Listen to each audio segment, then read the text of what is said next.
Welcome, everyone. Nothing like waiting till the last minute. We're sorry we're a few minutes late, but we thank you so much for your patience. I really appreciate it. We are so excited about doing another live chat. We are doing these weekly live chats because the Icon Awards is open. It is ready for your submissions. We're ready to accept all of your entries. And we're excited to start seeing them come in. We've already had a lot of people start entering their images, and we've been very excited about that.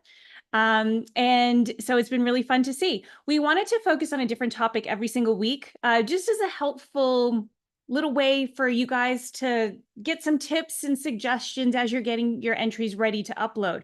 Every week we'll pick a different topic that we think might be helpful for you, but just know that you can always ask any questions that you want. So if you have any questions on your mind about the competition, you guys are watching us from YouTube, so make sure you jump into the comment section and ask all the questions you want. We'll answer all of them for you.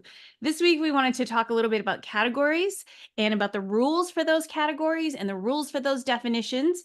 We get a lot of questions sometimes about what post-production is allowed in some categories, what isn't, that kind of thing. And so we want to go over there and clear up any questions. We actually have a lot of examples, which is what took us so long today. We have a lot of examples from last year, the entries from last year, so you can see what goes into each category. But we also, very cool, have some raw files. So we'll show you some raw files, and then we'll show you the final image to show you what can and cannot be done in each category. And so a huge thank you already to all the photographers that I reached out to asking if I could show their raw files. I know it's a personal thing, and it's a very, your own artwork that you have on there. And no one said no, which was amazing to me. So thank you so much for being so willing to share so that we can all learn from this lesson, which is going to be amazing. So I'm very excited to get into it. We're going to go through every category. Some of them will be a little bit more quicker than others because some of it's pretty obvious by the category definition, what is allowed and what isn't allowed. But again, if you have questions, even if we've already passed a category, just pop it into the YouTube chat and I will make sure that we always answer every single last one of them. So I think we should jump into it because we got a lot to cover, right? Yeah, absolutely. And look, we don't underestimate how intimidating it might feel, but it's a process. And once you're in that sort of in our world and understand the rules, it's really there to protect everyone, to be on the fair and level playing field, and to make sure that we're sort of judging real imagery appropriate with each particular category, so we can celebrate you properly. So, all right, let's share the screen here and we'll go through it. So cool to see everybody already in the chat. Hi, everybody. Yeah, tell us where you're from. Yeah, we have people, names that we know very well. We have Dory Shamoon already in there, which is awesome. Swati's already watching, which is very cool. Victoria Machine. Hello, Victoria. Been chatting with Victoria this week as well. Awesome. Yep. All right, so we're going to show you some slides as well, and we're going to show you some rules. We've written out some of the rules so that we can talk about them, some of the ones that maybe we get a lot of questions about. And yeah, we'll just dig right into it. Yeah, and I think we want to quickly dispel a couple of sort of myths that it comes to competition, because every competition is a little bit different. Don't assume that our competition is the same as anything else that you've actually entered. We certainly are very, very mindful of the community, what you guys have been asking for over several years, over a decade really now, and we want to make sure that everyone has a home. So if you like to do extra post-production, if you want to do a lot of post-production, no post-production, there's a home for you. And certainly, we are wedding and portrait focused, but we do have a category that celebrates pretty much every genre, you would say. Yeah. There's a home for you. So, and if you don't know quite what the home is, like I said, we can discuss it properly. So let's go through it. There are 5 divisions. So think of them as umbrellas that capture what we're seeing here. So we have the wedding division, pre-wedding, in-camera, portrait, and creative. I'm not going to go through it all now. We'll go through it progressively, give you an idea of the quintessential image that represents the category, but just know that the rules are there to be pushed. When I say push, think of it this way. Think of like in the spirit of the Olympics, Simone Biles has created something incredible. Like this is a really, really difficult feat to execute. And she has this move, many moves named after her. So she's made her degree of difficulty very, very high. So if she executes it really well, then her scores will be higher. So it really depends. But let's go through it. Entering. Here's a couple of things that we really got to pay attention of. So if you want to go through all of those, I'll go through the bold ones. Yeah. So for if you've already entered an image into WPPI or now the Portrait Masters, you cannot enter them into Icon Awards, or if you've entered them into the Icon Awards already. So we want you guys to be challenged to enter brand new images, push yourself a little bit more, learn from your past entries. But the question often comes up, if I take some of that feedback that I got on board and I change the image and I rework it, can I re-enter it again into a future competition? Not at Icon Awards. And because we've counted your points from WPPI previously, the old WPPI, and because we've counted your points from the old Portrait Masters, then you cannot enter images that you've already entered into those competitions as well, because those points, those images were already in the running to receive points all those years ago. So we wanted you to challenge to create something new, take what you learned and try it again with a new setting, with a new couple, with a new client, whatever it is. So you cannot enter previously entered images. There's no limit to the number of images that you can submit in a given year. You can enter 100 if you wanted to, or you can enter one. So there's no limit, there's no minimum, no maximum. Remember that your top 4 scores will contribute to your Honors of Excellence points. That doesn't change. That's the same for everyone. So if you enter 100 prints, it's still your top 4 scores. If you enter 4 prints, it's still your top 4 scores. So always remember that. Now, some people do want to enter more images because it gives them more chances of getting 4 that score over an 80. But that's up to you. There is no maximum, no minimums. One thing that has changed over the years is that you also don't have, there's no time restriction, time limit. It used to be back in the day. So if you've been entering WPPI and Icon for a while, it used to be that all of your images had to be captured within 2 years. And that's why that question still comes up every once in a while. That's not the case. So if you have some old work that you just never entered and you come across it again, you're like, man, that was really good, enter it. There's no time restrictions, which is pretty cool. We already talked about the top 4 scores that will contribute to your Honors of Excellence. So that covers that. Yeah. So this next point is really important because we're sort of loosening up the following rule a little bit, and this is based upon your feedback. And sometimes it's not even a direct feedback. It could be that many of you are trying to enter a certain kind of image or multiple images, and we see the same thing. We see a pattern forming. And if we feel that we can serve you guys, the community, a little bit better, we will loosen the rules. And just today, we made some decisions. Yep. And although it might not be perfectly reflective on the website at the moment, and obviously if you're looking at this beyond August 2024, then yes, it will be. But as of the moment, those who are watching live then know that where this is the case. So let's talk about this. Oh, yeah. And I mean, we've said this before, we're Yeah. always tweaking and adjusting, and the competition will always change and grow. This industry changes and grows every year. And if we want the competition to always be representative of that, we have to change and grow. And so we've made some changes. This will go along. Swati's actually asked, are you allowed to enter the same model in different categories? Swati, this next section is just for you. So you'll love this. Yeah, we have many examples. So, okay, so here's the thing. So whether you're new to Icon or whether you've been a seasoned veteran and grandfathered into WPBI or the Portrait Masters, just know this. No entry shall resemble any other of your entries too closely within the same category and or look similar to an entry in previous years. Now, traditionally, the rule was you can't enter the same subject in the same category in the same year. And here's the thing. Let's say if you were to photograph a portrait client in one particular scene, and then you change wardrobe, and then you did a completely different look, a different background, different discipline, different lighting, then we wouldn't allow that. Now, you might say, let's just qualify that a little bit to just know that that wasn't done flippantly. It's important because we want to create a haven for variety and for progression. So if you get one portrait session and then all of a sudden you do all of these shots from that one session and then try to include them in the one category, even though that we're loosening those rules, and I'll explain that to you properly in a moment, we also strongly encouraging you to diversify, to have some different client subject matters, different looks, lighting, and things like that, because ultimately it might hurt you. Let's say the best case scenario is you enter these images in and they all score within the top 10 finalists of each category and genre, then you'll be looked at together in one particular genre, and you might have 2 or 3 shots in that finalist period, and it actually lessens the impact of those images. So you've got to be really careful of that. So let's reiterate, no entry shall resemble. So in other words, you can't have an image that looks like any of your other images too closely. Now, that includes also, it could be the exact same or a different subject, but you've got the exact same technique, like that same lighting, something so specific that it just looks like two different people with the same thing. So that is not allowed either, but let's keep on going further with that. Now, each entry shall be unique with your other submissions. So this is also from previous years. So you can't get that incredible subject matter that you actually photographed 2 years ago and did something so specific and then repopularize that exact same thing or too closely. We're trying to encourage you guys to diversify and keep pushing forward. So now, and yeah. just to back that up, the reason why, like a real life example that happens every single year, and I know that many other competitions do allow you, they don't have any restrictions on the same subject thing. But every year this happens here at Icon, where we'll have, say, a children's portrait, and it's a child playing with blocks in front of a backdrop, right? And so I'll get 3 or 4 in that series of the same kid playing with the block or doing a cake smash. Let's talk about cake smash, right?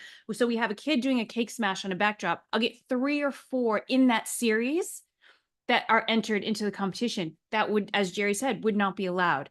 It's too similar to all of your other entries. So sometimes I'll reach out to a person. You have to pick one, unfortunately, which hurts us. We'd love for you to enter 6, but we're doing it for your benefit. Yeah. So you pick one, but then in the following year, I might get that photographer trying to enter a different one from that series again into the next year. That also isn't allowed. So that's where that came from, because that's a very real thing that happens every year.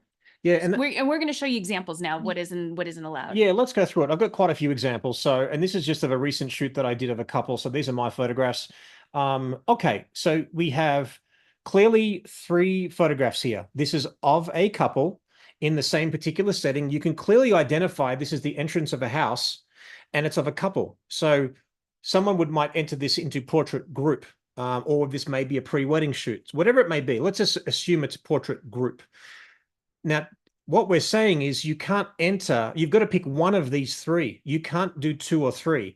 It's identifiable. They're wearing the same clothes. It's the same lighting. It's just cropped a little bit different and the posing is a little bit different. So in this example, pick one. Okay, this one. Similar kind of lighting. So this is just sunlight coming through some Venetians there, and it's a different subject. Now, technically, yes, we would allow you to actually include this in portrait individual or fashion, depending on what you're going for.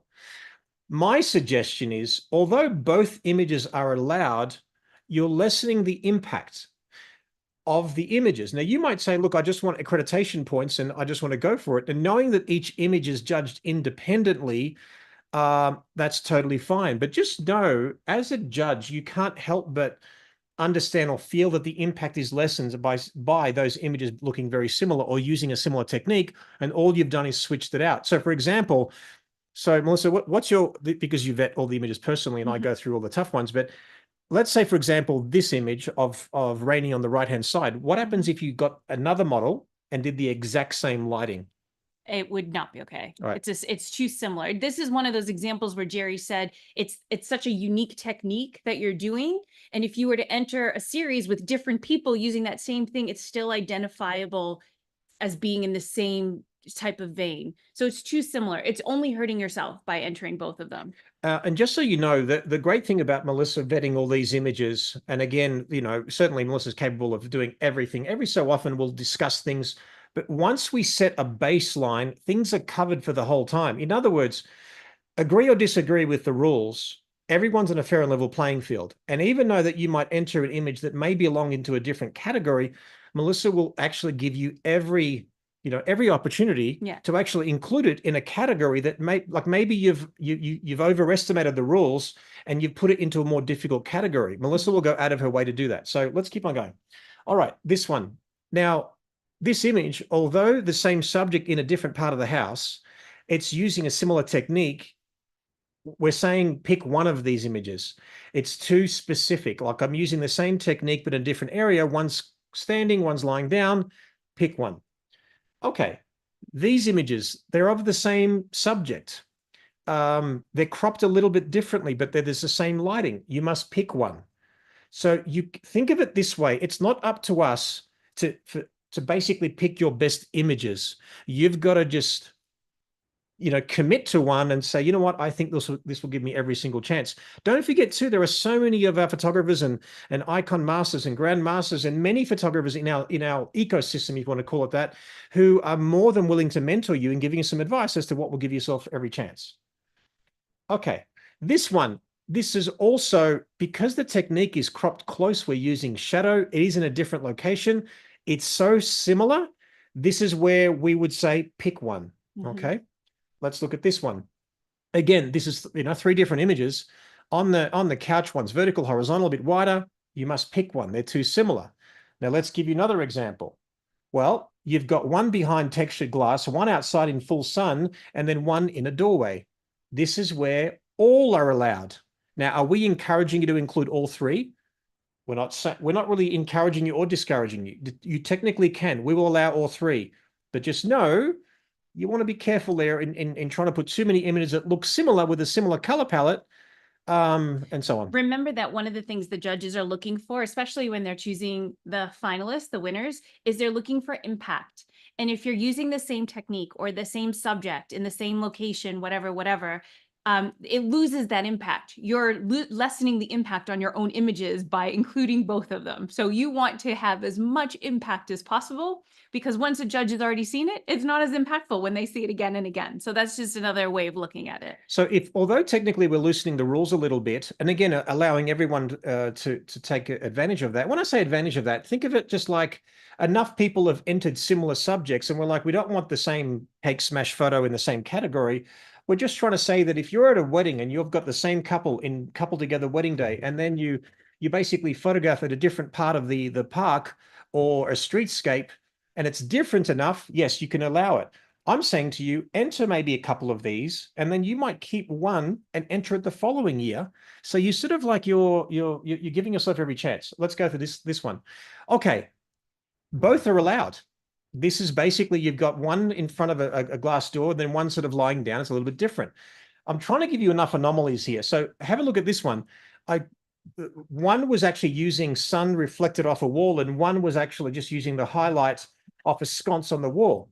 So although they're different locations, the technique and the look are very, very similar. So although it's this is an anomaly, you would have to pick one. Okay, let's go to this one. You've got 3 different shots using the same lighting. One's just cropped horizontal, vertical. It's a little bit different. One's gone black and white. It's all in the same spot, all identifiable in the same area. You must pick one. Same thing. You've got 3 shots looking a little bit different. You must pick one of these. Another anomaly here. You've got basically a shot with cross shadows, sort of black and white. Technically, it's in a different location, but because they look quite similar and they resemble each other, you must pick one. I'm sorry, I'm laughing because this is our time when if you're hearing any noise in the background, this is our time when our dogs have their zoomies. They've had dinner and they're wrestling. And of course they're wrestling like right next to us. So it's making me laugh. So it's the only reason why I'm laughing if you see it. You could, yeah. Zoe is the little one and she's just watching Jazz, and then Jazz is just waiting to pounce. So if you hear this galloping, yeah, you'll know. It's really funny. Okay, so all of these images, same subject, technically all of these are allowed. And I'm saying with the rules, that the way we've refined them. And by the way, guys, we couldn't possibly mention every nuance in the rules. Just know if Melissa reaches out to you, in the spirit of the rules, she'll give you every opportunity and she'll always be your advocate. But just know that if she does reach out to you, she's reaching out to sort of everyone in a similar sort of pattern here. And if you aren't sure, or like you don't want to wait until I see and download the images and you have a question, just remember, you can always go on the chat. I get people all the time in the chat sending me screenshots. Are these two too similar or whatever it is? Like you can always do that, and you can attach screenshots to the chat or images to the chat so I can see them and I can answer you very, very quickly. So always here to help with any of these kind of questions. All right, so I could go on forever, but that was just one shoot. But you can sort of see how many anomalies there are and how many also opportunities there are that if you're doing a really cool shoot, you could actually have a bit of fun and include multiple in there. So, do you have any questions? Dory said the dogs are more than welcome to join in on the video, and you don't have to pick one. You can choose both. Thanks, Dory. Oh my God, it's so funny. It's so perfect. Okay. All right. You want to talk about this one? Yeah. Okay. So in many of the categories in wedding, pre-wedding, and portrait, there's sometimes when some people are very creative with their images, and if it's a category, if it's an image that has a shadow, I'm so sorry, so unprofessional. No, they're fine. They'll calm down a Well, minute. the microphone's shotgun, so Right. they might not be able to hear it. So if there's an image that has a shadow of a person, we think of that as a person. The shadow is still a person. So, for example, we have an example in this image here. This is a bride and groom. You can't technically see the groom, but you see his shadow.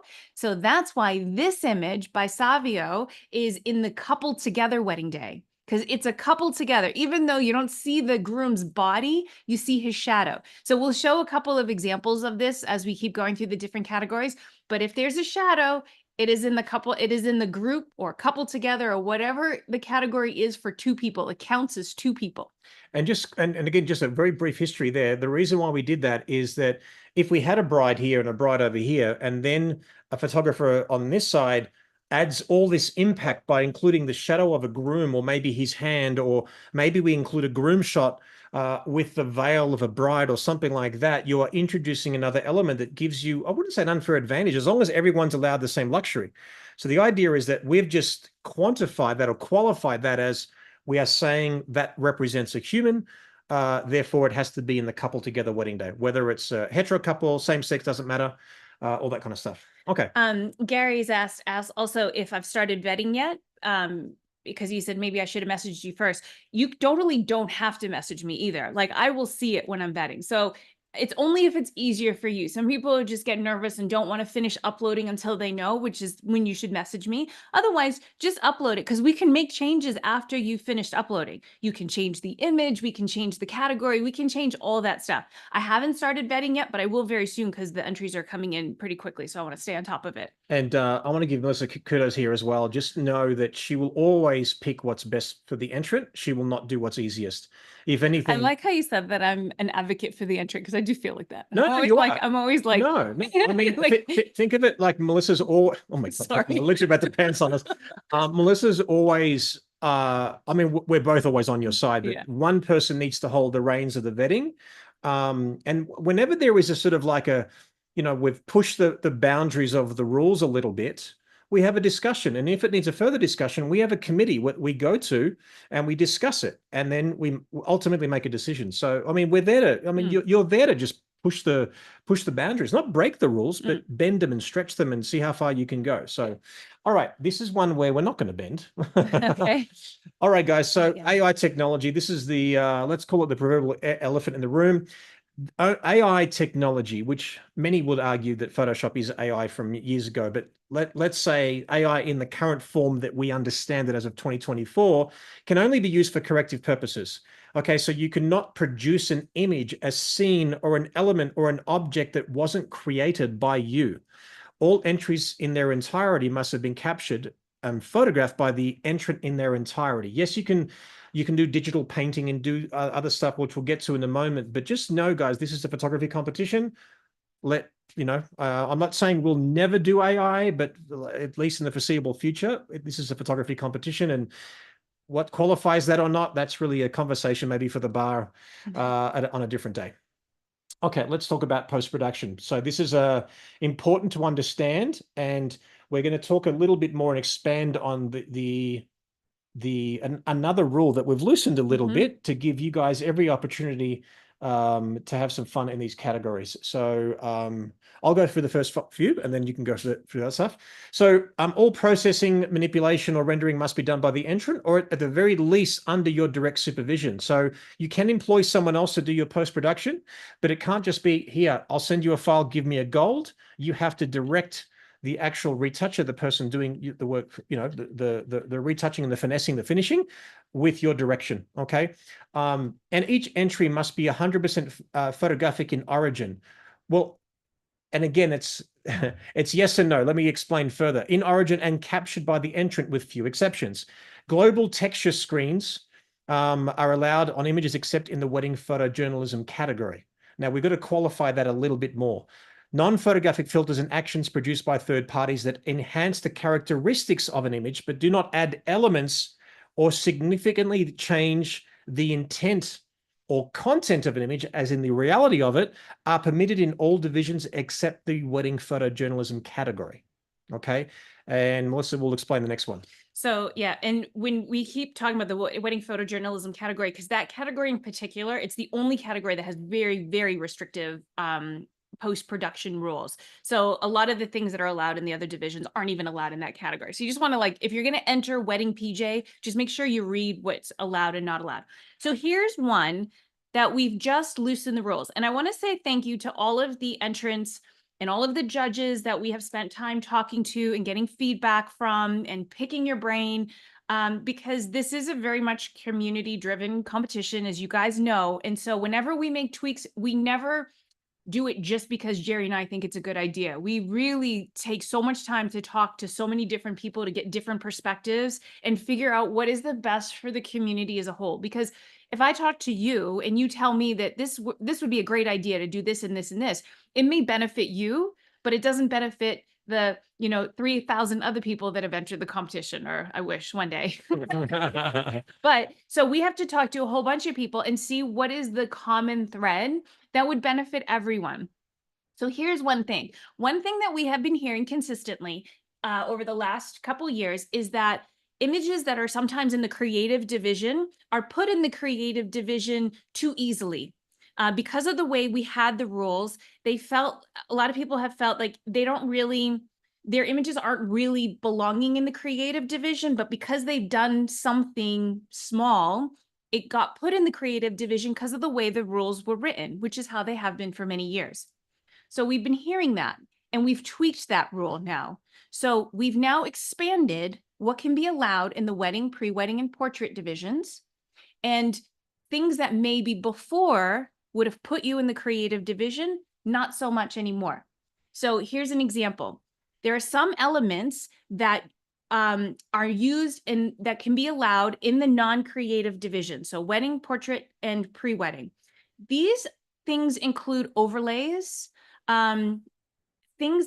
textures that you're using that are used in the background.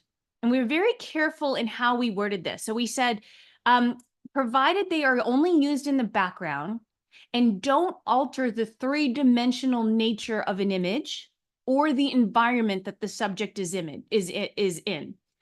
For example, these elements can be incorporated in a backdrop as if the subject was standing in front of a canvas, but they cannot be used to place the subject in a whole different environment. And I'm going to give you some real life examples.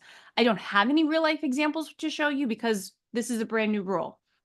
So if, for example, you have an overlay of squiggly lines that look like concrete, make something look like concrete, right? Because you photograph them against a plain white wall and you've got a texture that looks like it's concrete or whatever, and you apply it just to the background. So it looks like the subject is standing in front of a canvas backdrop that had that texture in the backdrop, but your backdrop was just plain and it didn't have that texture, but now it does after you've added it. That's okay. If everything else has stayed the same, if there are no composites in that image, if you have it's just a normal portrait, then that's okay. If you have a headshot and you have decided to create some type of texture in the background, then that's okay to add that. If it looks like you're still photographing that person on a background and it looks like the background just has a texture on it, that's okay. It used to be that would move you into the creative division. If, however, you include an overlay on an image or a texture on an image where you photograph the person against a plain wall, but now all of a sudden it looks like the person's in a field and there's grass around them and trees around them, that's not okay. That would still go in the creative division. Do you understand the difference? If, for example, you photograph somebody full length and then you add a texture that has like a door in the background, and then you add shadows on your subject to make it look like they were standing in front of the door or in front of the window because there was light coming in, that's not okay because you've changed the three-dimensional nature. You had photographed that person on a flat wall. Now you've added texture that made it look like they were standing in front of this door with light coming through, and then you've added shadows to the background and shadows to the floor where the person is standing to make it look like they were standing in front of the door. That's not okay because you've changed the reality of it. So that gives you a little bit more freedom to not have to be put in the creative division. What we wanted to do is we wanted to make sure that like images were being photographed, were being considered together, especially when it comes to the finals. So when you're photographing somebody, a 3/4 length portrait, for example, and you're just changing the background and you're adding texture or whatever to it, it doesn't really make it much different than the other images that are already in the portrait division. Right. Yep. And that's what we wanted to do. We wanted to make sure that those images are together. So again, if you have any questions, because I know that's a new thing, if you have any questions, you can always reach out to me. I had actually talked to a couple people this week, or last week, because I guess it's Monday, a couple people last week where at that time I had said their image would need to go in the creative division. And I've reached out to them this morning before this live broadcast because I wanted to let them know that that had been reconsidered and we've made that adjustment. So that's a big one. And that will, I think, encourage a lot of people to enter work that they may not have normally entered because they thought it would go in the creative division. So hopefully that encourages you to enter more images that perhaps you wouldn't have normally, knowing that it will be in the portrait division or the wedding division or the pre-wedding division. So, let me give you an example of where you may push it a little bit too far. And again, at least to have a baseline from what we're talking about. Let's say, for example, you create an oval around your subject matter, and you want the photographers to really focus on the judges to focus on what's within the oval, as if it was like a physical mat. That's okay. Now, the minute you actually make it three-dimensional, we've had many examples, would you agree, over the last couple of years where we would have a subject matter within an oval and then flowers or something that's coming out. Now we're making it three-dimensional, therefore we've just gone that little bit too far. If you contain the image within that oval, it's totally fine. Remember too, these are not just some arbitrary rules that we're creating. We're trying to sort of respect the fact that there are images over the years that arguably didn't have as much post-production as a composite. At the same time, we want to respect the existing entrants that enter in the wedding and the pre-wedding and the portrait divisions, that they've contained within the rules as well. So just remember, agree or disagree with whatever we're doing, everyone has the same luxury. And that if you do enter an image, and we believe, you know what, I think you've been a bit overzealous here at putting in the creative division, Melissa will reach out to you and it'll actually go into the portrait wedding or pre-wedding division as well. It won't just be, well, that's this easy, let's just leave it there. Just know that we'll look after you. Yeah.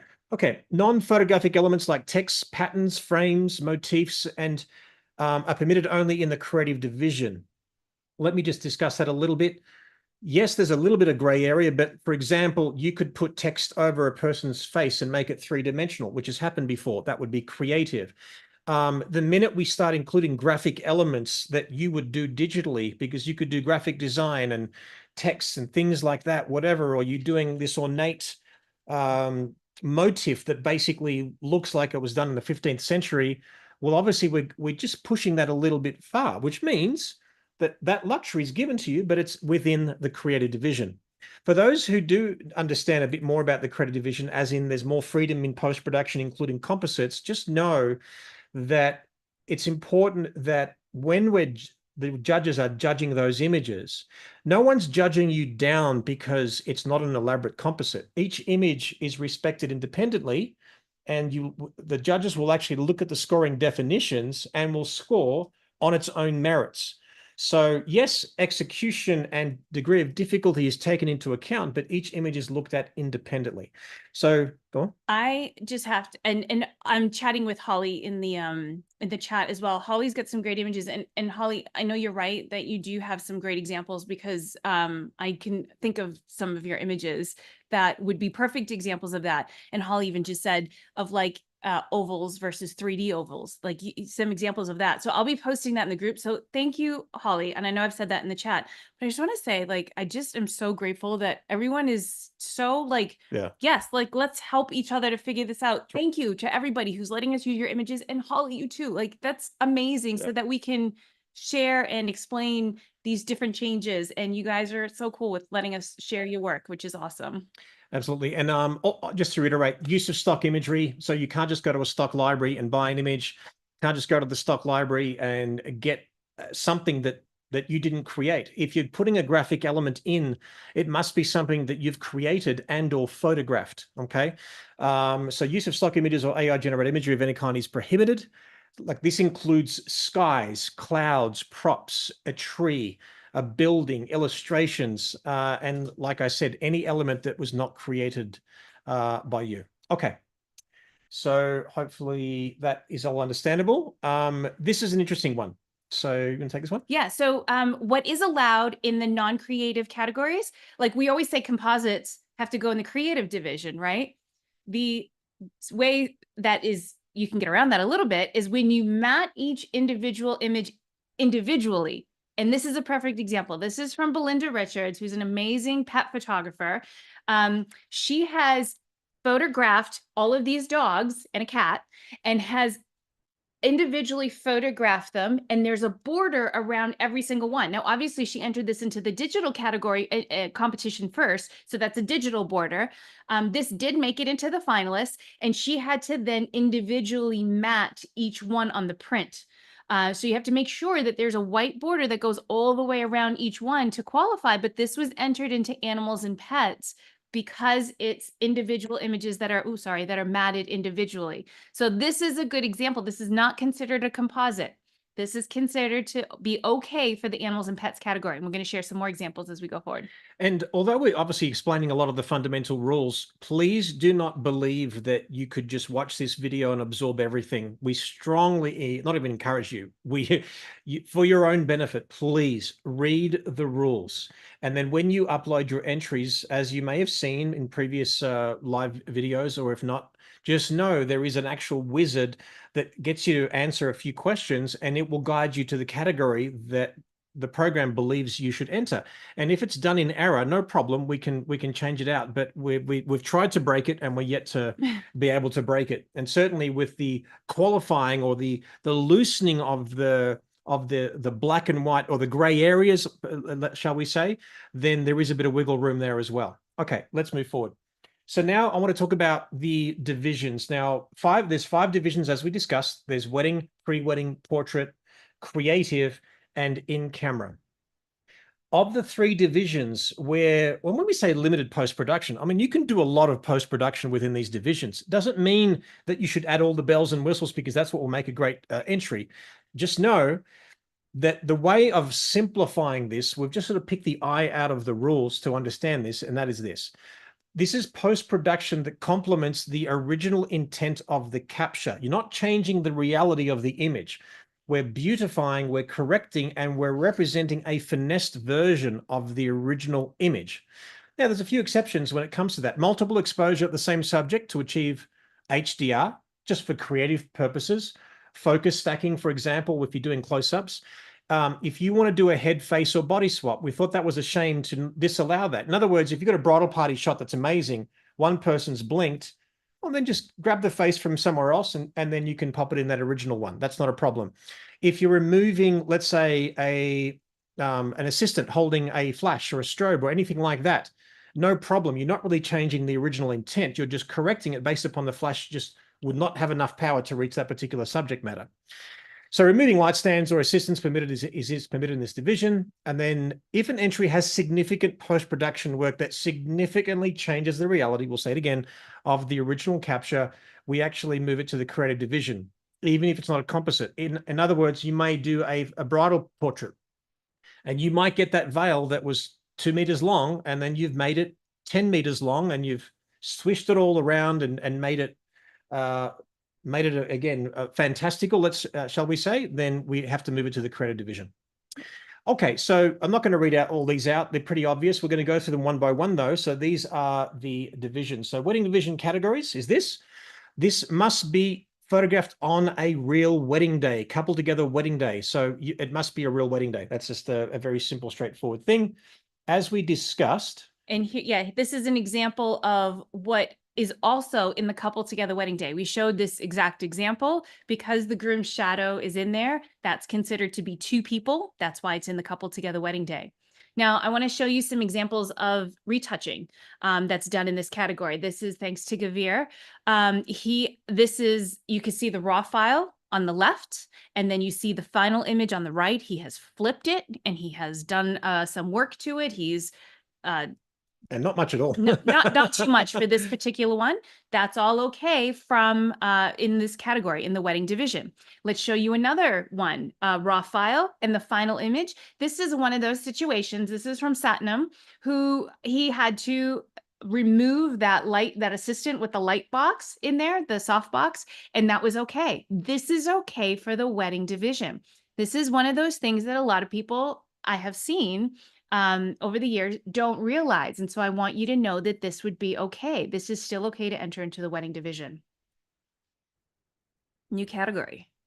So bride and groom alone wedding day. Obviously, we're featuring and celebrating the individuals on a wedding day. So just basically by themselves.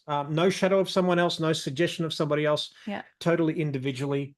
This gives you an example of some basic retouching. Yeah, so this is Enrique's image. So you can see that he completely took out that backdrop. It was already high key behind the groom, but he made it completely high key. So you see the final image, and that's how we got to it. That is okay to do in this division.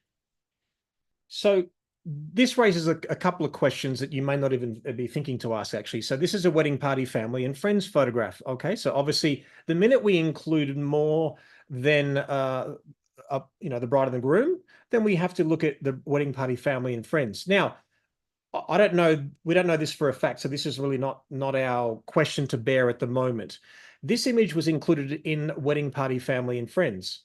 Technically, if this was photojournalistic and not much post-production was done to it, and this was not directed by the photographer, then this could be entered into the wedding photojournalism category. Well, I actually know. So should I? This is Ali. So I know Ali, I know if you're watching, I know you'll be happy for me to share. This was one that Ali and I talked about together because he wanted to enter it into PJ. Right. Not very much work has been done on this one at all because he prepared it as an image to go into PJ. Right. The reason why in the end we didn't put it into PJ was, although this wasn't exactly a directed moment, he did talk to the parents ahead of time, asking them to stand near the bottom of the stairs when it was time for her to come down the stairs. That was early on. He had mentioned that in passing. And so that's why that ended up, even though he didn't set them up, he didn't talk them through the whole thing. She was just coming down after getting ready, but it was just enough where he still had his hand in it. And so we put it in wedding party, family and friends, where it did really well. And think about it this way, guys. Let's just face it. A wedding is an orchestrated day. So the mere presence of a photographer suggests that, would the reality of that wedding, there you go.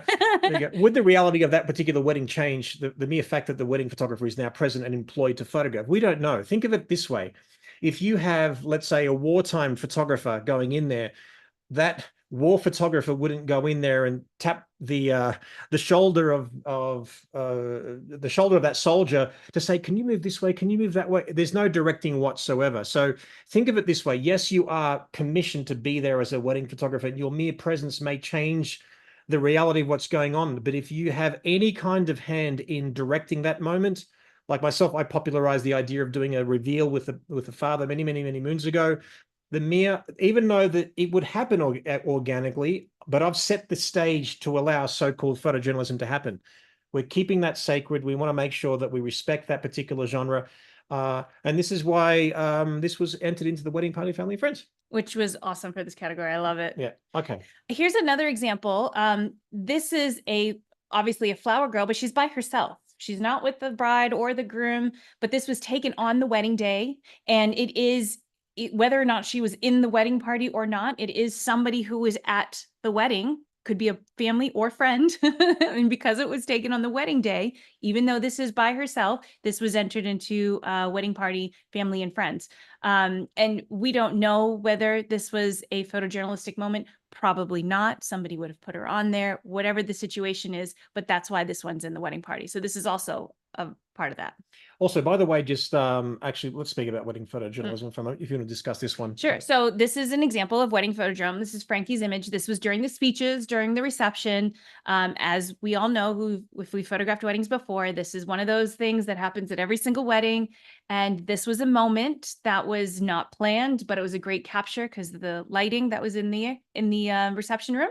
And so this was in the wedding photojournalism category, keeping in mind that there's very little post-production that's allowed in this. So things like removing that highlight on that black cup or whatever it is in the bottom left-hand corner. Frankie didn't do that. That was all there. He converted it to black and white, which is completely okay. You can crop closer. You can crop in closer. Yep. But those lines that were in the wall behind them, couldn't take those out. So it's a very purist category, the wedding PJ, but this is a perfect example of one that goes in there. And just note too that obviously a wedding being staged in the sense that if an MC invites the bride and groom to walk in and doing all that, that's not you doing it. So again, we've talked about this for a long time, and but just know that yes, we've got allowed a bit of fantasy involved with the whole wedding, and that is what it is. But you or any of the image makers cannot be involved in the direction of how those scenes or those moments were unfolded. Yep. Okay, pre-wedding, basically that is celebrating an engaged or married couple wearing wedding, formal or casual attire captured before the wedding or within 1 month afterwards. This is basically celebrating a pre-wedding genre that's been popularized well over a decade now. Yeah. And you may have seen images where people go to these incredible locations and they have more time to produce. So think of the pre-wedding division categories. They can't be in the wedding categories because on a wedding day, you might have 2 minutes or 30 seconds to produce an image. On a pre-wedding shoot, even though that you've got bridal attire, you may have half a day to produce that image with no stress, certainly the stress of creating or doing whatever you're doing, but that is there to celebrate that genre and to keep those images sacred. And why within 1 month, the community told us that it's very normal for a pre-wedding shoot to happen pre-wedding. But with the pressure of a wedding day, sometimes that can't be done on the wedding day, as in the beautiful, no pressure of family around, no formality, no ritual. And sometimes it may be at the, what do you call it? The honeymoon. It could be a great location afterwards. So just know that we have to restrict it at some point, and that's the reasoning behind that. And if something is beyond that time frame, it can go in the groups and families. We have a lot of anniversary sessions, couple sessions that go in the groups and families category. Yep. Here are some examples. We talked about casual attire, formal attire. Here are 2 examples that was entered this past year. One is a couple in casual attire during their engagement session. The other one is a couple in their bridal clothes. So you can have both in this category.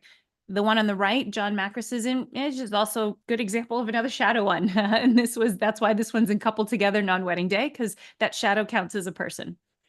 All right. So then we have bride and groom alone non-wedding day. This is basically a pre-wedding shoot, but you're photographing them individually. And again, that's pretty self-explanatory. Yeah. Okay. So if you're doing a bridal shoot, okay, so let's say if you love wedding photography and you're doing a theme shoot and they are models, they're not can't say they're a real person. Of course, they're real people, but real couple. It just could be that you're doing a bridal session for a promotional use. It could be for your website. It could be that you just want to play, you do it for social media, whatever the case. And that's just that's the honor system. If you have something that you're doing that's not associated with the ritual of a wedding, that's when you would actually put this in models non-wedding day. Why do we have individual or couple?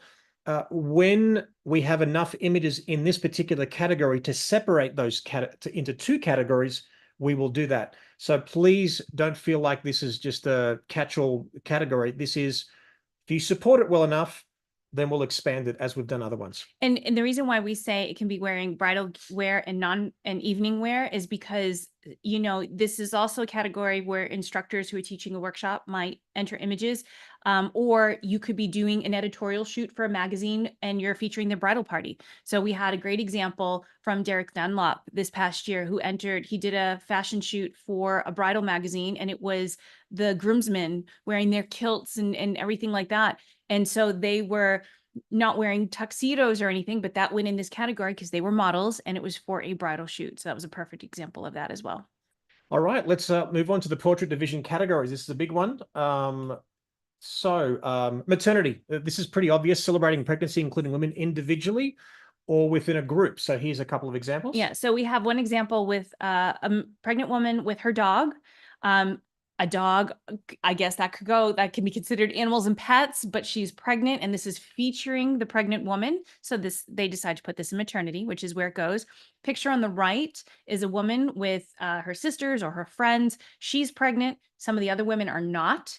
And so they decide to put this into maternity. Could also go into groups and families, by the way. There are some images that can go in multiple categories. And if that's the case, I don't pressure you to go one way or the other. If it can legitimately go in more than one category and you've chosen a particular category, I'd like it to stay there because that's where you envision it. In this case, the feature subject is pregnant. The other people in the background are like not as prominent. And so I'm guessing that's why Nick had entered this into maternity category, which made sense to me. So it stayed in maternity. But there are always like somewhere you can kind of go multiple ways, and it's up to you in those cases. And I'm happy to help brainstorm that out with you too. Don't be afraid to talk to me about that. I think the key is who's being featured. So Mm. what's the feature of that image? If Mhm. other elements are subordinate and supporting the main subject, then put that in the category that of where that subject matter is featured. Yeah. So And let's talk about some post-production. I want to, I'm really happy that I can show these post-production things because I think a lot of people feel that you can't do anything in the portrait division or the wedding division. You can do quite a bit.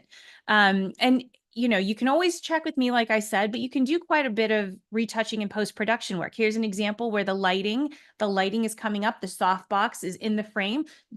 The background was not quite wide enough. If you can see it, I don't know if it shows up on the screen, but on the left-hand side there, you can see where the background was a little bit short.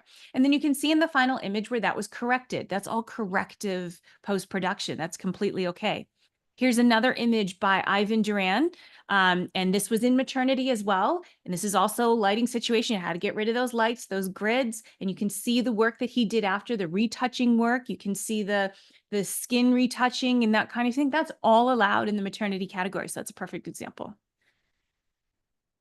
all right, newborn baby. So portraits of infants under 1 year old individually or within a group. Now, although we understand that, newborn, I think it's been popularized within 4 weeks of birth or 2 weeks, is it right? I actually don't know the I think answer it's to within that. 2 weeks. If someone knows the answer to that A question, maternity photographer. yeah. So newborn, what is being popularized in terms of newborn photography? Now, you might say, well, why isn't this category separated? Well, when we get enough entries, over a certain time, and it could be literally within 1 year, if we get a certain number of entries and you guys supporting it, we will break this up into newborn, as one of you will help that in the comments category. And then maybe, let's say, for example, it's 4 weeks. It could be 4 weeks to 1 year old. It could be a different discipline. For the moment, newborn and baby is one category. Yeah. And that Yeah, gives us Jerry asked me that today. Like, why aren't we splitting newborn and baby? And we just didn't have enough images. It's yeah, until it gets there, but we will. All right. Here's some examples of that also go in newborn and baby or can.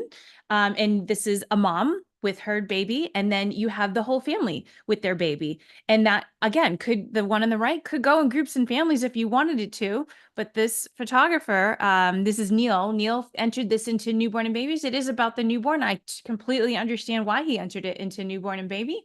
And it's perfect example of why it should go there. But I'm also trying to show you some anomalies, some things that it's not just a single newborn by themselves in that category, single baby by themselves. You can see these different, sometimes there's a baby with their dog, and that would be okay too. You could put that in newborn and baby as well.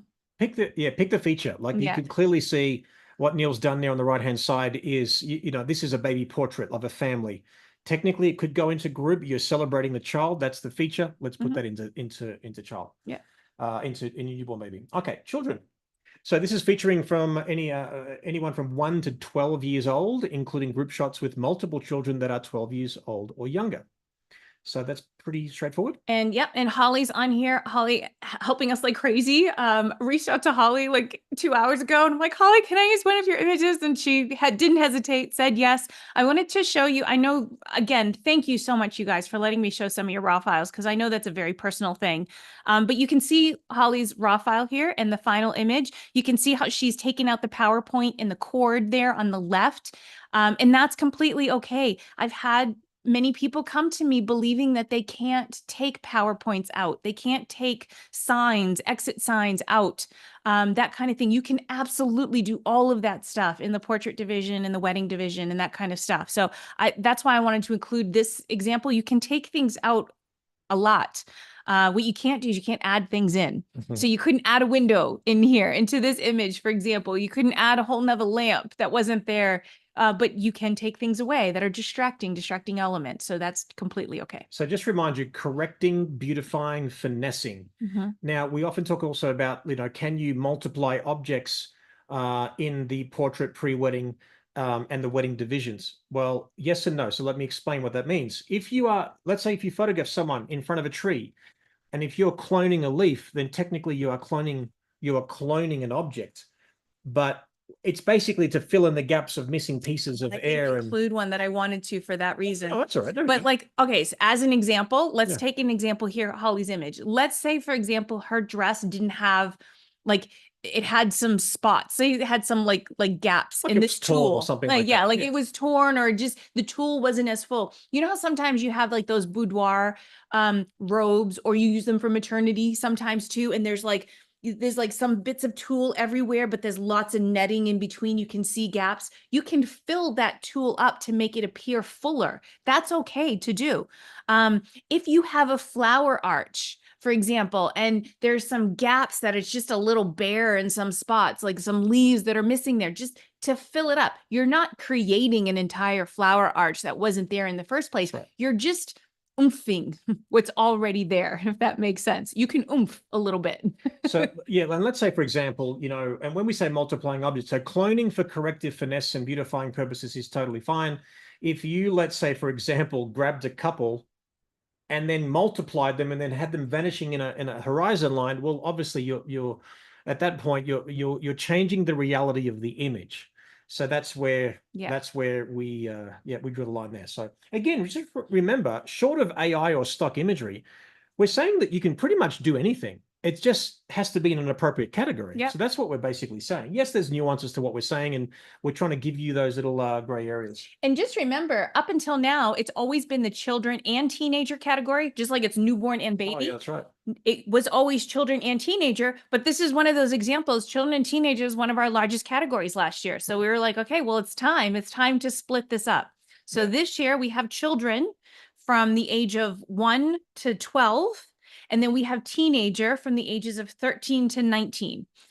So that's very exciting this year as well. And just know that we don't wait for, don't get me wrong, we're always interested in feedback and all that kind of stuff, but we don't wait until someone tells us the obvious thing to do. If something can be done and we can celebrate different things and you guys support the categories, we will expand them and celebrate you. Well, that's the whole idea. And it goes the other way too, and we'll talk about that. Yeah. So if we don't get support for a category, it tells us that there's not much interest in that. So that may go away. Those categories may go away. Yeah. So this is what Melissa was saying before, teenagers from 13 to 19 years old, including group shots with multiple teens that are 13 to 19. So if let's say, for example, you had multiple, kids, let's call them kids, between 13 and 19, 4 of them, no problem. The minute you add an adult, well, at what point do we call it a group? Well, that's when we call it a group. So if you had a mom and her 4 kids, that would go groups and families. Yeah. If you just had the 4 kids together, that could go in children or teenager, depending on their age. So remember that these aren't arbitrary. We sort of got to create like a nice little net for everything and give everybody the same luxury. So just remember, this is not just some flippant thing that we're doing. It's always based upon the community and what we hear and what we believe will serve you guys better. Yeah. Okay, portrait individual. Anyone that's 20 years old and older. It's pretty basic. I'm a human. I'm a human. Yep. Good point. Okay, groups and families. Take this one away.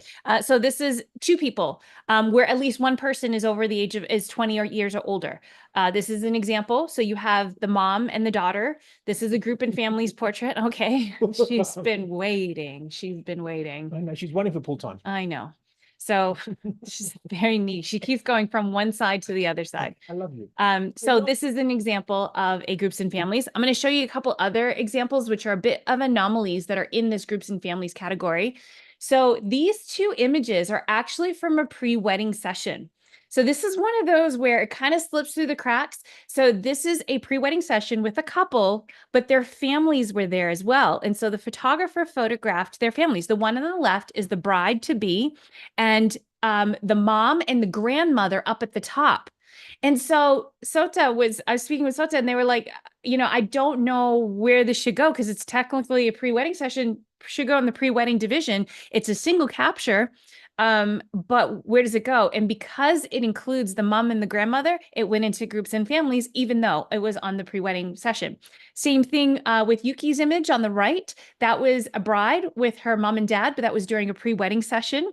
Nowhere, there's not a family pre-wedding session category. Never had that before. Ever. Yeah. So I talked with Yuki, and that's why that ended up going into the groups and families category. And also, if you're a judge watching and you see some kind of bridal wear in non-wedding or pre-wedding divisions, then you know why. Okay, so all right, boudoir fine art nude. Okay, so this includes nudes of individuals and couples.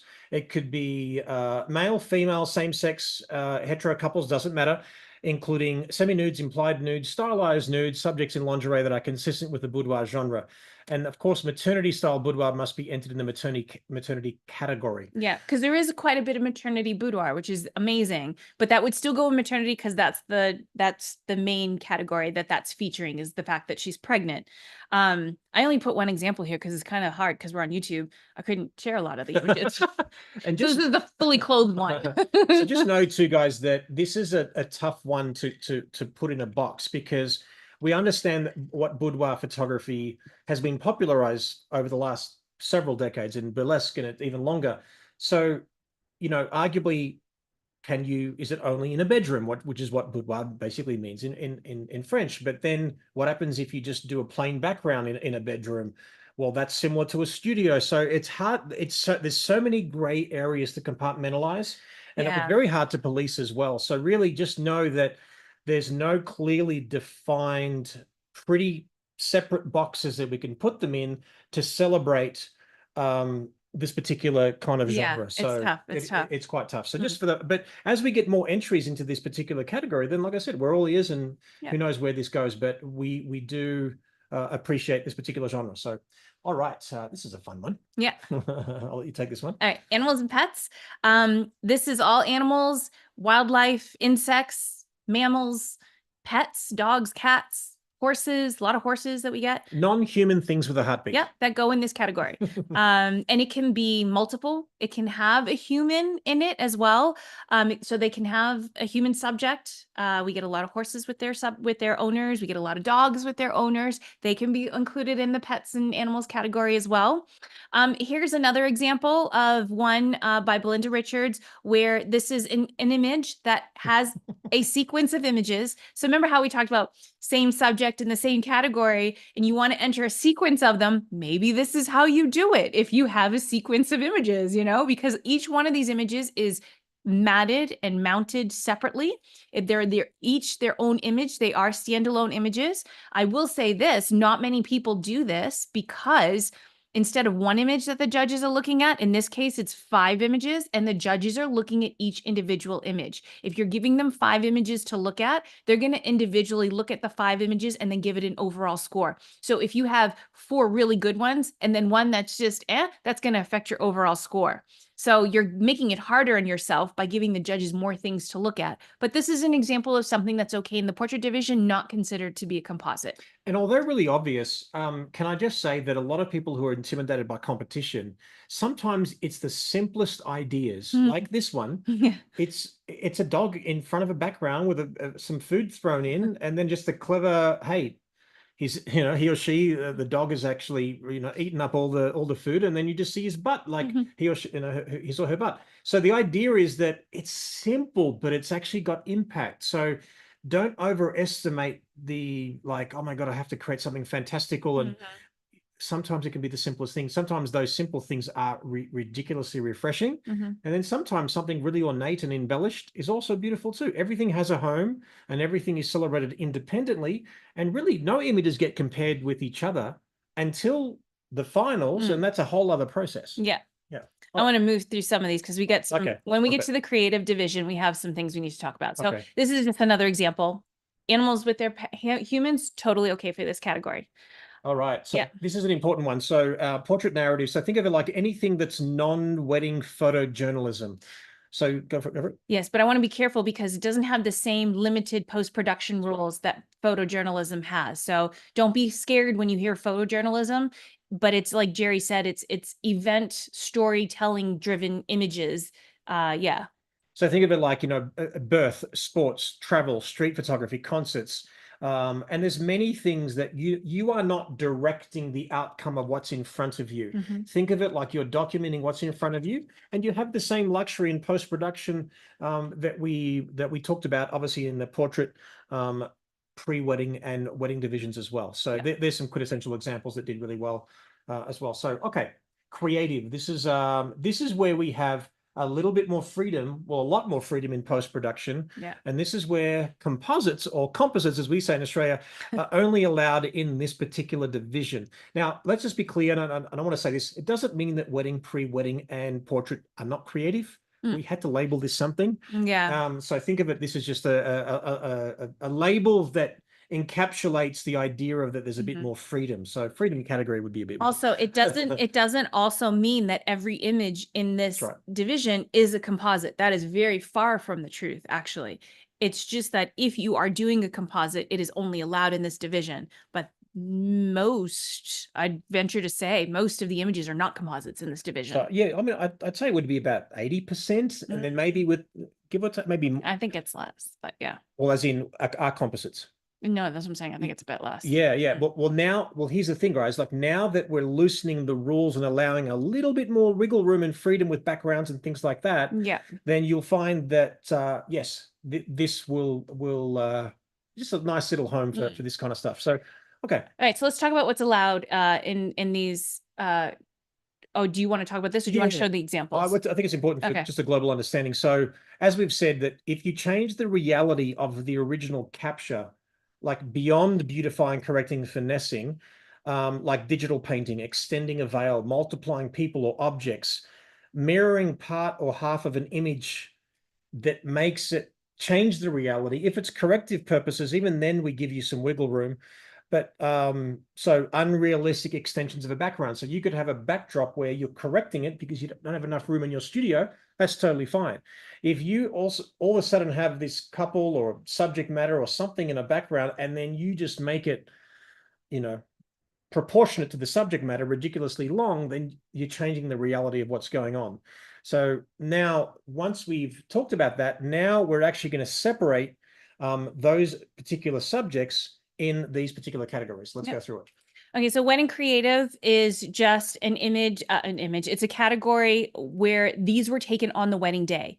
So that's the requirement for this image. It's an image that was taken on the actual wedding day, but in post-production, enough work was done to it, whether it's a composite or something else, that made it not allowed to be in the wedding division. So it's in the wedding creative category. Okay, so let's talk about the fact that we've expanded these two categories. Yeah, so portrait creative was the biggest category. I said children and teenager was one of the biggest. It was number 2. Portrait creative was the biggest category, and we've divided that up. We had a lot of people that were saying that they would love to see a composite and non-composite portrait creative category. There wasn't enough. The reason why we didn't do that, there wasn't enough of that to make it worthwhile. There wasn't enough composites to make it worthwhile for its own category. So it didn't seem like an obvious way to divide this category. It was clear that it needed to be divided because it was too big, but that wasn't an obvious way to do it because you'd still have a lot of images that were not composite and then some that were not. So what we've done is we've divided it by subject, which was pretty much right down the middle. So you have portrait creative individual, portrait creative groups, and then on top of that, we've changed the rules, in case you missed it at the beginning, where now more is allowed in the portrait division. So that's how we sort of satisfied both sides of that desire of what people wanted around that category. So now we've tweaked both things. It's a little bit harder to get into the portrait creative. You have to do a little bit more post-production to get into the portrait creative division. And we've divided it into individual and groups and families. So that's what we have. So now we have portrait creative individual. This is a perfect example. This is this is beautiful by Kimberly Smith Pennebaker. This painterly effect that she's done, and then she's created all the hearts and the butterflies and the coming off of the trees, beautifully created in Photoshop. This was in the Portrait Creative Individual now, because it's a little girl on her own. I wanted to show you some. Just Oh yeah, real of quick. course. So with this thing, we all know what's possible digitally. Like you can get a Wacom tablet and you could be a graphic artist, as in you could literally draw this from scratch. Is that allowed? No, because you're literally creating something that didn't have a photographic element as the foundation to actually produce. So if you're creating artwork, So just to be clear, like Yeah. the leaves that are floating off was drawn and created, but there is a base image that looks very similar to this. That's right. So she's photographed a little girl with the tree and the grass, and then she's enhanced it in Photoshop. Yeah. But it's not completely created 100% in Photoshop. It's not painted, because there was that rule that we read at the beginning that said all images must be 100% photographic in nature, as in with few exceptions. with few exceptions, Yeah. meaning you need to start with a photograph and then you can enhance it on top of that. Yeah. All right. So here's some before and afters. Super grateful for these because these require a lot more work. So this one came from Elena. Thank you so much, Elena, for letting us do this. This was, you can see the final image on the right. So it's a dress, model in a dress, and she's got her dress flowing behind her. But now you can see how that image is flowing. Didn't have all that train. The image is actually very structured. There's no train to it. So the train was created afterwards in Photoshop. That's a composite. That's why it's in Portrait Creative Individual. Here's another example. This was of a shoot where the headdress had to be photographed separately. And so the headdress was photographed. Then there was the subject that was photographed. And then on top of that, the tattoos were added as well in post-production. All of those things together mean that it needs to be put into the Portrait Creative Individual category. So, and let's discuss something here real quick. Let's assume that shot, that finished image on the right-hand side, was done in one capture, but then the entrant decided to actually put a gray circle in the back. We're now saying that that kind of thing could be done, and in the That's right. individual category. So let's say to your argument that the headdress was already on the head, that the model already had the tattoo, so this was photographed, but it was on a plain background, and we added that oval in the back, that circle in the back. Before, that would have to be put in the creative division. Not anymore. If that was done in one take, that could be put in the portrait division. And this is where Holly's going to help us out tremendously, because Holly has examples of 2D ovals and then 3D ovals. And I know exactly what you're talking about, Holly. And that's going to be really helpful to show the difference of what would be allowed in the portrait division and what would need to still be put in the creative division. So, and it's basically two-dimensional. The minute you're making it three-dimensional and you're changing the reality, again, that's when when we're balancing those equations there. So because I've been featuring Belinda's work a lot, here's an example of one that she did that is a composite. So she's the one that does all the individually matted images of animals, but here's one where it was all together, and she did this as a composite. And I had a double take. I'm like, is this actually an individual or is it in group?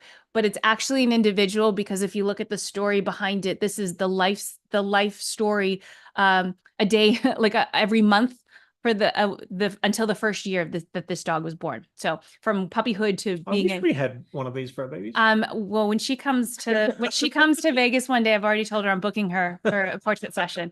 But this is an example of something that would need to be put in the creative division, because she's combined them all together to be a composite. So it may seem obvious. I just wanted to show you the difference, because she does both. So she enters both. So I wanted to show you both sides of her work so you could see the difference exactly.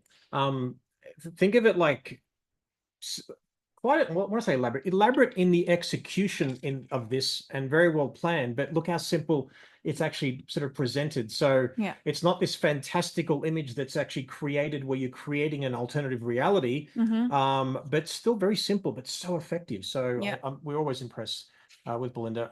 Here's another example of an image that needs to stay in the portrait creative individual category. This is from Martina, one of our brand new double masters, which is very exciting.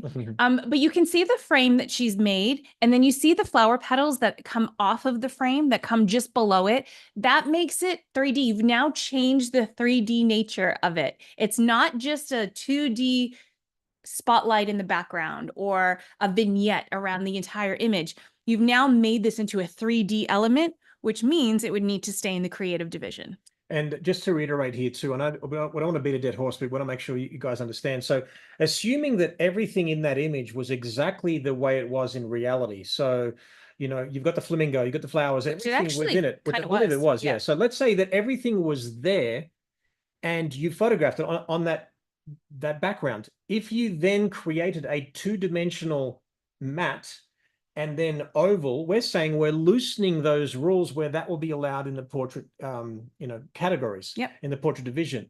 Just to note too, although we're highlighting the differences and where we're loosening things, just know that we're not actually encouraging or discouraging it. We're simply saying, don't add embellishment because you can. Often the simplest images are actually, the ones that score really well. And there's some that are very elaborate and they score accordingly. So just know that although we're loosening, it doesn't mean like you have to use it. Like if you use every tool in Photoshop or post-production or whatever, you don't use them all, do you? So just, just be wary of that. Okay. Right. So this is portrait group. So this would now the new portrait group. We've never had a portrait creative group before, but this is an example of an image. This is from Alvaro Ruiz Nogues. This would go because it's got two people in it, basically. Also interesting, this was pretty similar in Photoshop. The reason why this had to go in the creative division is because where that projection is happening, you see the face and the hands coming out, that was added afterwards.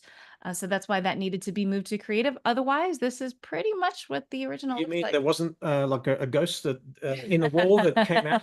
He happened to be there and photographed? Fair enough. All right, pre-wedding creative. Okay, so this is basically giving us the same luxury in post-production in the pre-wedding genre. And at the moment, it doesn't matter whether it's a single person, whether it's a couple. This is basically all within the pre-wedding genre as well. So that's right. Pretty straightforward. Yep. Fashion beauty. Fashion beauty. Really, this focuses on images that the way we describe it, it focuses on the aesthetic of a person rather than the person's personality. Rather than who they are. Rather than who they are. So if you're photographing a person and I can see who they are, what kind of person they are, that goes in portrait individual. But if you're focusing on their hair, their makeup, in this case, the Trace's image on the left, she's the hairstylist and that's clearly not focusing on this person's personality. It's more focusing on the aesthetic of it. On the right-hand side, Shucha's image here, classic image of someone in a milk bath. That is a fashion beauty type of image. I don't really know who this person is. I don't know much about her personality. I can't tell that, but it is about the aesthetic of the image. And so that's why it goes into fashion and beauty. And that's that. Yeah. Nothing else to add. That's all I have to say about that. Open creative. So over the years, as you'd appreciate, we've looked at different categories and how do we celebrate imagery that is not of a human, that is landscape, streetscape, and all those different things. Well, we know that certainly we have I wouldn't call it a bias, but wedding portrait, the domestic portraiture in the world is what we really focus on. But we realize that so many photographers within our world also do this kind of photography and we want to celebrate it. And as we get more entries within this particular category, we also may look at separating these particular categories. For the moment, the best way, and we discussed this took like a day conversation. Think of this category of things that don't have a heartbeat. I was going to say heartbeat, but you would know what I mean. These entries can include interpretations of outdoor and indoor spaces, land, sea, sky, natural or man-made, modes of transport, including planes, trains, automobiles. There's a classic movie. Objects and wedding and non-wedding details and decor. So think of like if you're doing a close-up of a ring, if you're doing any kind of decor at a wedding, this is all here because it has no heartbeat. Now, if there is a human in the image where you can't see the expression, it's maybe used for scale, like you've got a big landscape and a little person. If you can't see the expression and there's a human element in there, it could be like an architecture image where you've got a blur of a human, which we often see popularized. That's okay. So that can stay in this category. A say, perfect example is what you see on the screen now, Steve Scalone's image of the Louvre pyramids. You see that little person. He added that little person in there later on for scale. And that stayed in this category because we can't see that person's expression. It's not about the person. So clearly the focus is on the architectural elements in that image. So that stays in the open creative division category. and obviously being at the Louvre and having a bit more wiggle room in post-production, we've removed that reality of that background. It's just white, and we've included the water as well. Yeah. And much love and respect for the legacy that Steve created as well, by the way. So Yeah. for those of you who know what we're talking about, you know what we're talking Well, about. we can say it. Steve Yeah. is a great photographer in our industry who has been a teacher and a judge for WPPI, was meant to be a judge for Icon this year as well. Has been battling cancer for many years and sadly lost his battle just a few weeks after WPPI this year. So he was meant to be one of our judges again this year, as he has been for many years. And we really miss him because he's just such a great guy. He really is. So miss Steve a lot. I was very happy to see him do well in this category, and he got to see that, and he got to see his trophy as well, which is pretty cool. And I tried to do that quickly so I wouldn't cry. So I'm going Yeah. to move on really quickly. Yeah. All right. In-camera artistry. This is something that I've been personally very passionate about over the years. And this was really to satisfy the people who would talk about competition in a way where it's like, oh, it's only Photoshop, it's only Photoshop. And we've clearly proven we celebrate different forms of post-production to execute that final image. The in-camera artistry category is for those who want to actually enter a raw file only, and that raw file is the one that's actually going to be judged. So this basically is straight out of camera, no raw adjustments, whether it's in or out of camera. That's an important one. And the raw file is basically entered. Now, when you physically enter digitally, we're going to ask you to upload a JPEG. You can't finesse the JPEG. We're going to compare them, and you'll be found out by Melissa. I just don't even I'll be honest, I don't even look at the JPEG because I'm only using the raw file anyway. So it's more for the program because yeah. the program accepts two files, so we do that as well. People found that out last year, I'm sure, because there were some slight tweaks when I did go back and look at them. Yeah. But we didn't use those JPEGs, so they would have seen the difference anyway. So just know, by the way, so if you're photographing like with a black and white picture style or picture control in your camera, that embedded JPEG is black and white. That is what's going to be judged. So don't think of it like we don't reset it back to complete raw. If you decide to, on the day itself, shoot in a particular picture style or picture mode or whatever, no problem. Now, here's a couple of things to look out for. If you are entering other categories, this is the only category where you can actually enter the same shot twice. So, and this goes for previous years. So let's say, for example, Holly's image, that beautiful portrait of the child there on the chair, and she's entered that last year, and that in-camera image was like really, really strong and solid. She can actually enter it this year. If she or any of us actually, not me, anyone entering an image this year, for example, and it's got a great in-camera image, but it's actually also finessing it, you can include it in a category and include it here as well. Now, this is my plea to you. Okay, please, please, please.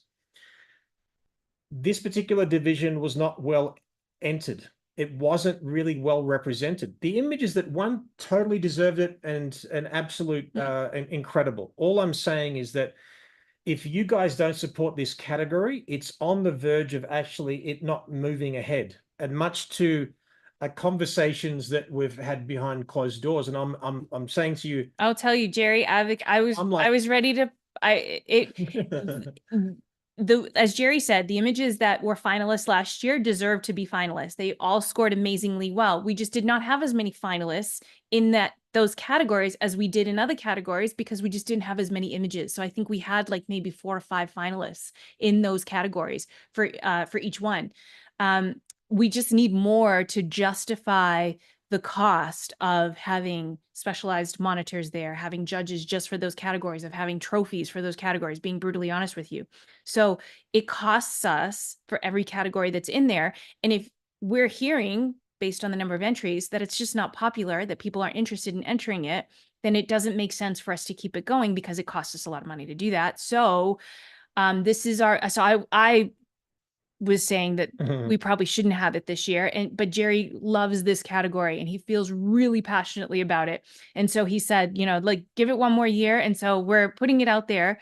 We want to hear from you if this is also an important category for you. And I know that Keith has been in the comments and he's been saying why it's such a good category. And it's so amazing to look at and what skills it highlights. It is important for our industry. If you feel the same way, then enter some images in there and we'll keep it going. But we'll just wait to hear from you. We'll take our lead from you guys. So we'll see what happens this year. And this is the thing, guys. A lot of people ask us, like, Jerry, Melissa, how can we help support Icon? Can I volunteer to be this, that, whatever? Here's the way you can support us is enter, but also enter categories like this one that's on the verge of not being around anymore. Because once it's gone, it might take a long time to get back. And a lot of people also, let's just think about it in strategy. If there are some categories, go back to the gallery of the winners and have a look, and you might see that there are some categories where there's not many that scored an 80 and above. Strategically, enter those freaking categories. You got a better chance to win. I think there's less people more involved. So before this gets repopularized, and I'm just saying, as a personal favor to me, let's ignore Melissa for the moment. A personal favor to me. Jerry feels Can you passionately please enter this category? I'm telling you, it would break my heart if it's no longer around. Not only wedding, but non-wedding as well, because again, it's just so easy. You've already got a great image. And we often see these images come out raw. I know, because I look at the raw files and I'm like, oh my God, this should be in camera artistry. It's so perfect already. and it's not up to us to give you the, no. We can talk broadly about strategy, but once you enter, it's sort of like, we'll help you with whatever we need to help you with, but that's not really our job. Think of it like there's a pet grooming competition and we're not there to tell you how to cut the hair of the dog or whatever. Like, we're just saying, enter the category because we want to keep it there, please. Yeah. Okay, so really, really important one. We'll try to do our best. I can't promise this for every year, but we'll try to do our best. If there's ever a category like this one that may be in danger of, because we're hearing that from you guys based on the number of entries, we'll let you know, so that it could just be that it just wasn't on anyone's radar and no one entered it. But we'll give you a heads up. We'll try not to cut anything quickly. We'll add images. We can do that add categories. We can add that at the drop of a hat, but we'll try not to take anything away at the drop of a hat without letting you guys know first, so that you can tell us how you feel and whether that's important to you or not. And if it's not, if it's one of those categories where it's time to go, it's time to go. Yeah. And remember, for those of you just joined us, please just remember that if you're entering an image, you can enter the exact same image in that separate in-camera artistry category. And it's so affordable. You got nothing to lose. You might get up there in the mix, but if you want to help us, please enter. Keith is like championing it in the comments as well. Keith's like, if you don't do it for Jerry, do it for me. So do it for Keith and Jerry. By the way, talking about in-camera artistry, so there are some cameras in the current camera systems that we all know and all love that cannot produce a raw multiple exposure file. Good question. This already came up this year. So yeah. So let's talk about this. So so for example, in the Nikon camera system, it used to happen in the D850, but currently in the current crop of cameras, for some reason, and I've been begging this behind closed doors with the Nikon peeps, is if I shoot a multiple exposure, I want to have a raw multiple exposure file. So technically, because there's no wiggle room for this particular category being very sacred, and only a raw file of your camera system is allowed in this particular category. If you have a camera that basically just disengages that possibility, then give us evidence. Now, what would that mean? Give us an uninterrupted video on your iPhone where we see you capture those two images with no moving the camera away where there's any possibility. No cuts, no edits, but basically you've got this spidey sense that you're going to create something magnificent. Film the process. Film the entire thing, and that will be the proof that we accept. So perfect example last year was Gavir, who won second place in the wedding. Oh, there it is. I didn't even, because you picked these out. This image, Gavir had it in mind and he wanted to create it, but he also shoots Nikon and has this issue. So he talked to Jerry and Jerry made this suggestion. We took it to our competition committee and Gavir did exactly that. He had someone else with just an iPhone. It doesn't have to be a fancy recording, just with an iPhone. But the phone was on him the entire time as he was photographing the couple. After each image, Gavir would press play on the back of his camera so we could see the image file number. We could see what the image looked like. Then he took the second image of the multiple exposure, did the same thing. Then we looked at it when the multiple exposure was done, showed us the back of his camera without cutting anything. There's the file name. This is what it looks like. This is what I'm sending you. That was good for us because we could see it, the making of it from beginning to end. There was no question. That's risky because if whoever's filming you like turns away for a second, can't take it because there's room for doubt. Well, we need proof so that if someone questions the validity of an entry, we've got proof. We can honestly say that person deserved to win, or whatever they scored, doesn't really matter. They deserved it, and there's no question. So our job is really to keep everyone on a fair and level playing field and lift up the industry. In terms of specifics, then that's what it's all for. To just be clear on what you said. There's just a slight little there may be confusion. When you're doing a multiple exposure, sometimes you don't get a separate file or it's not identifiable in the camera system. Oh, right. So for example, on the current Z8, Z9, whatever, you take an image and it has a ghosting effect. That's right. Then you take the second, third, fourth image, whatever it basically is, then it'll come up with a JPEG. Now, when you look at your files, you'll have RAW of every element and it'll only give you a JPEG of that final result. Yeah. And hence, therefore, we can't accept that JPEG without proof that that was done. And by the way, there are some cameras that you can manipulate things and do multiple exposure. It's not really multiple exposure. You're blending stuff, you're retouching stuff in post, but within your camera, that's not allowed. Yeah. Okay, so think of it like that. All right. So this is an example of a non-wedding. We call it open in-camera artistry category. And it's anything that's not wedding related. So portraits, events, sports, all that stuff can be in this category. So think of these images, beautiful, very simple. I mean, perhaps the previous one, that multiple exposure, was quite, there was a bit of execution there, but this one here is just beautiful. It's so soulful, didn't need anything, and it worked. So don't overestimate, oh my God, maybe it has to be perfect out of camera. Everyone is given the same luxury or privilege or whatever, that same freedom or not. It's just, it's that. Don't think it has to be a masterpiece. It, like anything, it just has to be effective.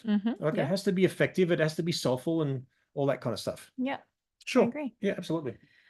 All right. Well, that covers all of our categories. And then we have a question that's come up too that I wanted to maybe talk about. Yeah. So when it comes to post-production. Yeah, there's things like, we know that Photoshop and there's other programs that have generative fill where you can basically get a couple on a I think the example that was popularized maybe a year ago now it was.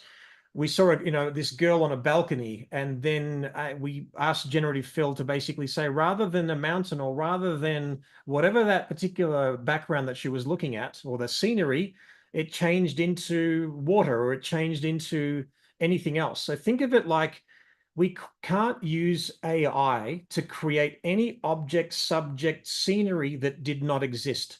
That includes even skies. You can go in Photoshop and say, I want a dramatic cloud. I mean, that's not how you do it, but let's say you can't just go in there and grab some element that didn't exist. So this is a photography competition. This is not just a trophy hunt. What we're here to do is push the craft of photography, that people are creating things, certainly pushing the boundaries within the rules, but creating to inspire each other and all these different things. We're not here to, what's the shortcut? What's the cheat, and so to speak? Shortcuts that are allowed. Yeah, if AI can remove your assistant holding a light stand, have at it. Absolutely. If you want to fix flyaway hairs easily in different programs, have at it. All those kinds of things. If somebody needs to fill in gaps in like some trees or some grass, is that okay? Absolutely. Yeah. So, the grass already existed, the tree already existed. You might have some see-through bits. We're talking about correcting, beautifying, or finessing. That's right. You just can't have something be created that isn't there. Ali asked a good question about in-camera artistry. Just going back there for a second, can we have a pre-wedding in-camera artistry? One day, I would love to have a pre-wedding category just for in-camera artistry. Right now, it's just not when you big support it. enough. There's not enough images. So for right now, it would go into open in-camera artistry, which is where the other portraits go. So wedding is its own on its own because it's limited from like with the time crunch that you have on a wedding day. So Well, that's why that's by itself. well, actually, no, let's confirm that. From what I remember, no, wedding in camera is wedding, pre-wedding, and wedding styled photos. It's basically all, No. Oh, yeah, oh, is it? it's all wedding, it's all wedding Oh, themed. sorry, guys. No, that's okay. Yeah, you're right. You're right. You're right. You're right. Yeah. So Ali, that would go in wedding division, right? It's wedding, pre-wedding, or wedding. If somebody's wearing wedding clothes, goes into the wedding opening camera And artistry. the reason why we just, again, the reason why we did that is because when you're judging something, you're in a different frame of mind. You've got wedding centric judges who are judging that wedding category. So it would be sort of Yeah. quite obvious that you've got wedding, pre-wedding, anything that's bridal themed is in that. Once, and hopefully this happens within this year, but if we get such incredible representation and we're seeing a couple hundred images in these categories. Yeah, we'll totally divide it up. And we're like, all right, well, we'll reach out to you and say, oh, Yeah, how many of these are real wedding and how many Yep. are actually stylized? Then we Yeah. break it up. So Yeah. just remember, think of it like you've just got to support it. And like I said, you got to be in it to win it. I just, yeah, there's got to be strategy. There's got to be some strategy. And I think, to be honest, as we sort of wash up here, can we have the comments? What would you like us to cover? Now, we've got many subjects that we're covering over the next several weeks. Is there anything specific that you would like, and answer this now in the comment section right now. What would you like to see us talk about or elaborate on or In the next few expand on? weeks? Yeah, because we'll keep doing this on Mondays. And like I said, we'll answer all your questions, but we'll focus on a topic that we think could help. Could be strategies, whatever it is, you tell us and we'll pick them and we'll keep doing them. So I want to just remind people about some dates and different things. Yeah, go So for it. if you just want to field some of those questions and see if we've got a particular topic that we want to speak about next week. We feel like there's something that you guys really, really want. Yeah. We might supersede that with something else because we can. All right. So if you're going to look at the questions, I've just stopped sharing now for a moment. And let me go to, let's have a look here. So we're going to talk about the dates for that you need to be aware of that are coming up, important dates for you to.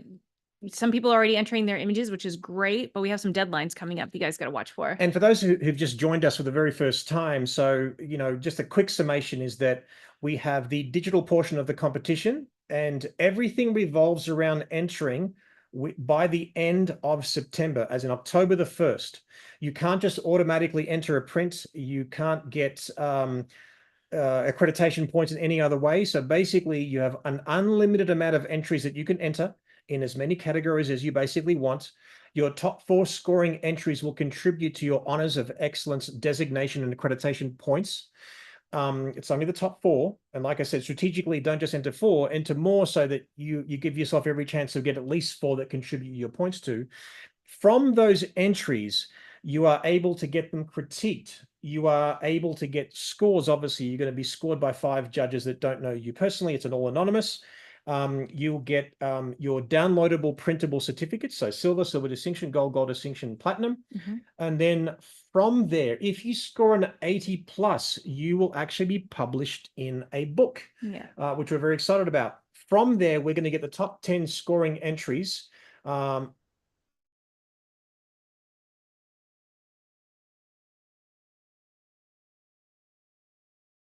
Finals, and that'll be in the form of print, and that will happen at WPPI in March of 2025, and that is where we will determine first, second, third, and also grand awards, and you'll be in a gallery as well.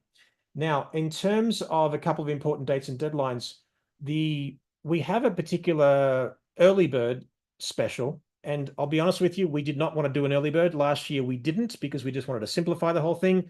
And for those of you who weren't privy to this part of the conversation in previous broadcasts, we didn't know we were going to have a competition until about a week before, because everyone entered last minute, and I did the same thing when I was able to enter. But the problem is that we need to know that we've got a competition, people are entering, and then Melissa can vet them comfortably in time. So we do not want more money from you. Would rather you enter Now. by the end of this month. Yeah, that'd be great. If you're freaking out about it, no problem. You've got another month, but you're going to save $10 per entry if you enter by the end of this month rather than the end of the following one. So here it's basically entries are open now for the digital portion of the competition, and it's going to close October 1st. Yep. So, and I'll send you guys reminders too, when we're getting close to the end of the early bird deadline. And then also, we'll definitely be reminding you before it's finished. Just remember, you must enter the digital competition if you want a chance to enter the print competition that's happening at WPPI. What happens is we take all of the scores and we, as Jerry said, we take the top 10 and then we invite you to enter the print competition, but you don't get that opportunity to be hanging in the gallery, to be in the book, unless you enter the digital competition. It all starts with what's happening right now. don't overestimate actually I'll never be able to make the finals, because what we do is we get the top 10 scoring images of each particular category. So, and the image also has to score an 80 and above. Now, as we expand the categories, we may not be able to always do the equal scoring 10th of each particular category because we want to be able to judge all the images over one weekend in one room so we can broadcast it and make it manageable. But just know that those images, there are some images that scored an 82 that ended up placing. Yeah, that was something that I didn't realize, but I was speaking with someone today who was just under the assumption that you had to score over an 85 to even be considered to be a finalist. And I don't know where that came from, but that's definitely not accurate in case anyone else thought that as well. You have to score a silver or above, so it has to be an 80 or above. But as Jerry said, we had some that were in the low 80s that were in the finals. And this year, those bigger categories, children and teenager and portrait creative, we had 16, 17 finalists because they were all the same score. There's a whole bunch of 82s. So we got all the 82s to go in there. Obviously, we got two extra categories. So it's logistically a little bit harder than what it was last year in terms of just time. But as things evolve, we'll understand that a little bit better. But obviously, just to remind you that when you upload, it's a very easy process in the sense that it guides you every step of the way. If you have a question, on the bottom right of iconawards.com, there's a bit of a chat box, which I'm sure you know, in terms of other websites that you've probably dealt with, but you just click on it, ask the question, Melissa will answer you usually very, very quickly. That's the best way to get in touch with us and for us to help serve you better. And then when you upload the image, like I said, there's going to be a wizard that it'll actually guide you as to which category that an image should be entered. If you just simply answer those questions very simply and truthfully, it'll guide you into it. And if we feel like, again, that you've entered a category that you don't need to because you feel like you may have gone above and beyond with post-production, Melissa will contact you and say, hey, you've indirectly entered the creative division. What you've done in post-production is no problem in the portrait, pre-wedding, and the wedding divisions. And also don't forget the most valuable, probably the unsexiest part of what we do, but in my personal opinion, being a teacher at heart, is when you check out, as in when you're actually buying your images, you get offered to do a critique.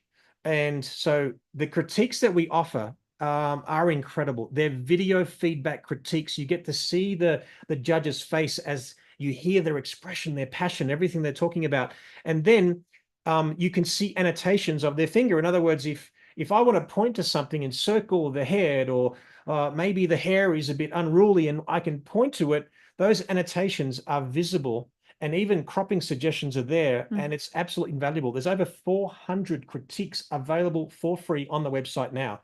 Hopefully we double that this year, but let's keep that in mind for following years as well.